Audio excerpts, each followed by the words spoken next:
My name is Banafsheh. I escaped Iran in 1979, a few months after the Islamist takeover led by Khomeini. It was total chaos. The U.S. Embassy in Tehran has been invaded and occupied by Iranian students. The Americans inside have been taken prisoner. The entire country was suddenly thrust from being a Western-friendly and progressive nation to living under the harshest form of Islamic law. My father was one of Iran's leading journalists and intellectuals. In 2001, my father was imprisoned for the 4th time and remained a political prisoner until last year when he committed suicide as a final act of protest against that inhumane regime. I know it may sound radical to you, but I'm here to speak the truth. Iran has a plan to destroy the West, and the number one target is America. Iran has doubled the number of supersonic centrifuges, spinning at over a dozen nuclear facilities. According to the International Atomic Energy Agency, Iran could likely go nuclear in under 1 year. I have this information and assessment.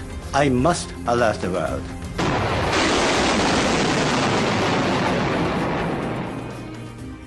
We need to be totally clear on why a nuclear Iran would be a disaster for the world.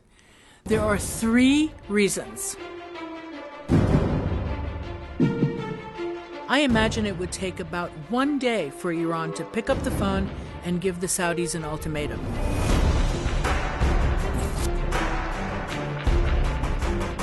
And that would just be the beginning. Kuwait, Qatar, Bahrain, Jordan, the UAE, Iraq, and various other countries in the area would all fall like dominoes. With these conquests, Iran would dominate the Strait of Hormuz. Iran is threatening to close the Strait of Hormuz, what the United States government calls by far the world's most important oil choke point. The over-the-top rhetoric makes countries stop and think what would happen to their economies if a vital choke point for Mideast oil became a war zone. The fact is that a mere 10% stoppage in the flow of Gulf oil would make petroleum prices double or triple overnight. American drivers are set to spend a record $481 billion on gasoline. A lot of people are hurting. They'd take my whole check to pay just to get back and forth to work. Iran could easily trigger a global economic paralysis. Would the United States risk nuclear war to protect these oil interests? I don't think so. And that would leave Iran in possession of the ultimate oil weapon. What I'm saying is that a nuclear Iran is not just a security issue. It's the single most important economic issue facing America and the free world today.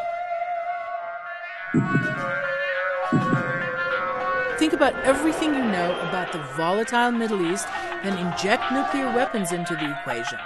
The result is a critically destabilized region. Syria's closest military ally is Iran, and the Assad government is slaughtering men, women, and children on the streets. Iran has a whole string of terrorist proxies. In Lebanon, it's Hezbollah, the Party of God. These are the same guys who attacked the U.S. barracks in Lebanon, killing 241 Marines. In Gaza, it's Hamas, one of the world's most violent terror organizations, best known for rocket attacks against civilians and heinous suicide bombings, and with no shortage of American blood on their hands. The reason you don't want Iran to have an active nuclear program is you will never know whether the materials are being transported to terrorist groups. Imagine how more emboldened they will be as the patron of a nuclear Iran. And we can't even fathom the horror of an Iranian plot involving Al-Qaeda. A nuclear-armed Iran is going to spark an arms race in the Middle East. These weapons will go straight into the hands of the Muslim Brotherhood. Iranian leaders are explicit about wanting to annihilate the entire state of Israel along with the Palestinians that Iran claims to support. اسرائیل یک قده سرطانی است. خب قده سرطانی رو چیکار میکنن؟ غیر از قطع غده چه علاجی میتوان برای او کرد؟ مرگ بر اسرائیل!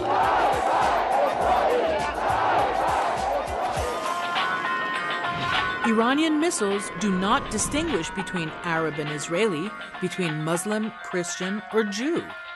This is not mere rhetoric. The center of Israel, where 80% of the country's population resides in an area the size of suburban Chicago, could be targeted by one nuclear bomb. Israel is America's #1 ally and prime strategic asset in the Middle East. Can you possibly imagine a world without Israel?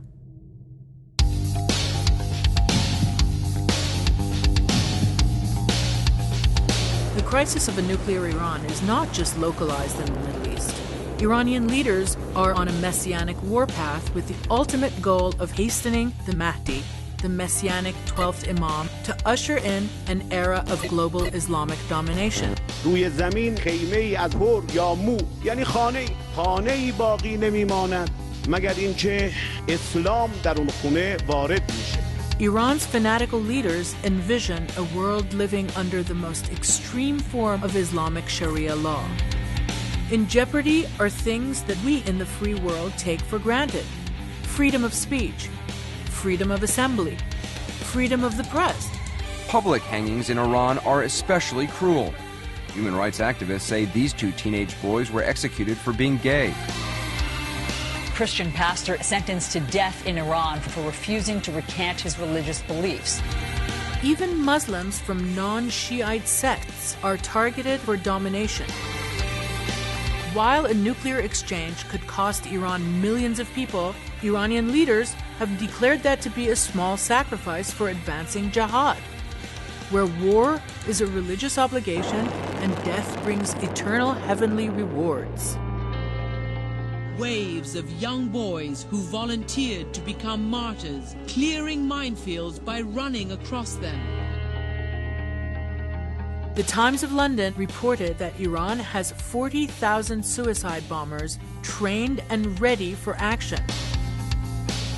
Iran has terror cells planted throughout the world just waiting to be activated. Senior American government officials say they foiled a major terror plot planned and organized by the Iranian government. All the recent scenes of mobs storming the American embassies is what you will see with a regime that would have an atomic bomb. Let's be very clear. Iran has a plan to take over the world, and they view the United States as the great Satan which must be destroyed. This is a fervently held religious obligation, which is non-negotiable and where mutual nuclear destruction is not a deterrent, but rather an inducement. Once Iran has the bomb, it changes everything. The last time a genocidal madman tried to take over the world, we stopped him.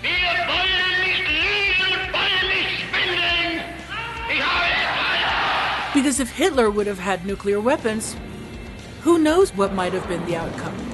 As is, the result was a world war that killed 60 million people. Today's nuclear weapons are 1,000 times more powerful than what was dropped on Hiroshima and Nagasaki.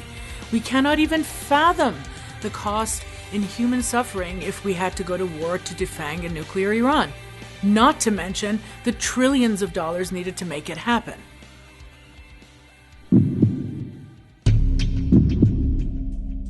We must continue and even intensify the various diplomatic methods that world leaders have worked so hard to implement. But the reality is that Iran's nuclear clock is ticking faster than the diplomatic clock. Islamic Republic of Iran will not stop its enrichment activities. So we need an effective and reliable backup solution. It's called the Red Line. Here's how it works. World leaders make a pronouncement outlining a clear and unambiguous set of criteria that will serve as fair warning to Iran that crossing this line will trigger a devastating military response. This is very different from a deadline, an arbitrary date of, say, 60 days, whereas the red line is set at a point before Iran can make a final sprint to the nuclear goal line. This red line must be defined by benchmarks like the quantity of uranium, percentage of enrichment, and the possession of component parts such as trigger devices and missile delivery system. This is the smoking gun. There is a news report out of England, a document, which purports to show that Iran has been testing a neutron initiator, which is a trigger for a nuclear weapon, has no civilian use. I know what will speak to the Iranian regime. You have to draw a line in the sand with an ironclad threat: do not cross. For all of us, the red line is a win-win. If Iran comes to its senses and stops, then we will have achieved the remarkable in stopping this horrific threat without firing a shot and without costing a penny. Should Iran be so suicidally insane to cross that red line, then we are still in a far better position for two reasons. First, with Iran having revealed its fanatical true intentions, the red line allows us to proceed with confidence, knowing that the monster has been unmasked. Pragmatically, the red line puts us in the much better position of going up against a non-nuclear Iran than having to face the certainty of war against a genocidal and nuclear Iran.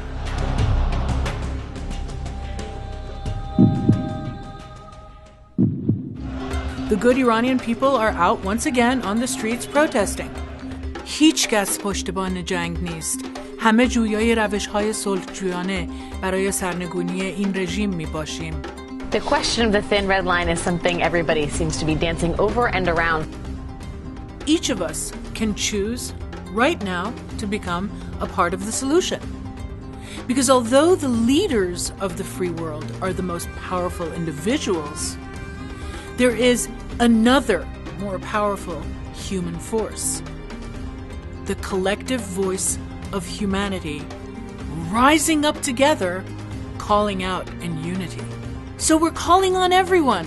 Sign the global referendum to stand up and declare, I demand that world leaders set and enforce a clear red line to prevent a nuclear Iran.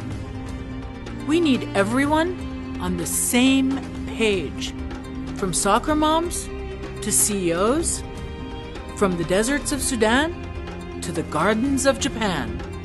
After you've signed the petition, we want to try something that's never been done before.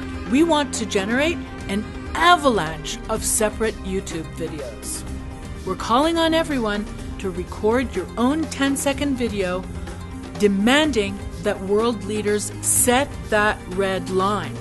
Join the global chorus by uploading your video onto YouTube. Now it's crunch time, and we need all hands on deck. Post this on Facebook now, or send it out on Twitter with #Redline. This is not an issue about the left or the right, of Muslim, Christians, or Jews. That's why I've come to deliver this universal message from the city of Jerusalem, which is the cradle of the three great monotheistic religions. Because ultimately, no matter how you personally interface with the Iranian issue, whether it's a paralyzed economy, or a dangerously destabilized Middle East, or even Islamic extremists ruling our planet, the reality is that this affects each and every one of us. This is arguably the most crucial issue in human history, to forever be defined as before a nuclear Iran and after a nuclear Iran. The clock is ticking. The centrifuges are spinning. Every one of us needs to stand up and say, it's time to set the red line. Because we cannot live with a nuclear Iran.